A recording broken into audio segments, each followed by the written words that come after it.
சியான் விக்ரம் ரீசெண்டா ஒரு சேனலுக்கு இன்டர்வியூ கொடுத்திருக்காரு. அதுல பாத்தீங்கன்னா இன்டர்வியூவர் ஒரு கொஸ்டின் கேட்கிறாரு. இந்த அளவு நீங்க சாதிக்கிறதுக்கு ஒரு தூண்டுதலா இருந்த விஷயம் எது அப்படிங்கிற மாதிரி கேட்கிறாரு. அதுக்கு சியான் விக்ரம் என்ன சொல்லியிருக்காருன்னா, என்னோட சொந்தக்காரங்க சினிமாவை சேர்ந்த அப்பா பையன், அவங்கள பத்தி நான் பேச விரும்பல. ஆனா அன்னைக்கு நடந்த விஷயம் தான் இப்போ நான் இப்படி இருக்க காரணமா இருக்குது. அவங்க நினைச்சிருந்தா சினிமால எனக்கு ஒரு வாய்ப்பு கொடுக்கறதுக்கு உதவி பண்ணிருக்க முடியும். ஆனா அவங்க அதை செய்யல. அவங்க மேல எனக்கு கோபம் கிடையாது. அந்த டைம்ல ஒரு முடிவு எடுத்தேன். அவங்க நேம யூஸ் பண்ணாம சினிமால சாதிக்கணும் அப்படின்ட்டு. கெட்டதுலயும் ஒரு நல்லது நடந்த மாதிரி அந்த வைராக்கியம் தான் என்ன இந்த அளவுக்கு சாதிக்க தூண்டி இருக்கு. அந்த ஃபுல் இன்டர்வியூ பாத்தீங்கன்னா கிட்டத்தட்ட 2 மணி நேரம் ஷூட் பண்ணிருக்காங்க. இந்த போர்ஷன் பேசும்போது மட்டும்தான் சியான் விக்ரம் ரொம்பவே எமோஷனலா பேசியிருப்பாரு. இதே விஷயத்த டைரக்டர் பாலாவும் ஒரு ஆர்டிகல்ஸ்ல முன்னால சொல்லியிருக்காரு. சேது படத்தோட ஷூட்டிங் டைம்ல ரொம்ப கஷ்டமா இருக்கா விக்ரம் அப்படிங்கிற மாதிரி பாலா கேட்டிருக்காரு. அதுக்கு விக்ரம் என்ன சொல்லியிருக்காருன்னா,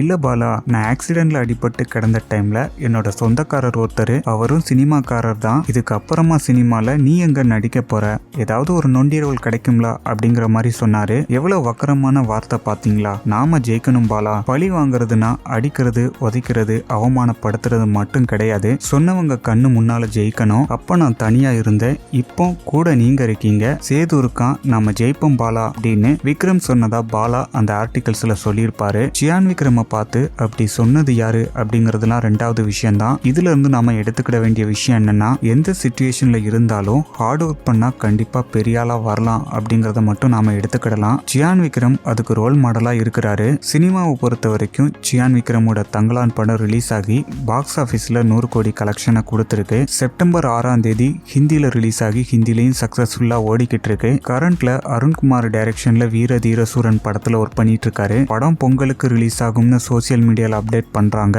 ஆனா அபிஷியலா இன்னும் கன்ஃபார்ம் ஆகல. கைதி படம் மாதிரியே இந்த படத்தையும் ஒரு நைட்ல நடக்கிற சம்பவத்தை மையமா வச்சு எடுக்கிறாங்க. 2 பார்ட்டா ரிலீஸ் பண்ண போறாங்க. இப்ப ஷூட் பண்ணிக்கிட்டு இருக்கும் போதே 2 பார்ட்டுக்கான ஃபுல் ஷூட்டிங்கையுமே கம்ப்ளீட்டா முடிக்க போறாங்க. இதுக்கப்புறமா சியான் 63, மகாமுனி படத்தை எடுத்த சாந்தகுமார், இல்லனா 2018 படத்தை எடுத்த ஜூட் ஆந்தனி ஜோசப், இவங்க 2 பேர்ல யாராவது ஒருத்தர் டைரக்ட் பண்ணுவாங்க அப்படிங்கறத அப்டேட் பண்றாங்க.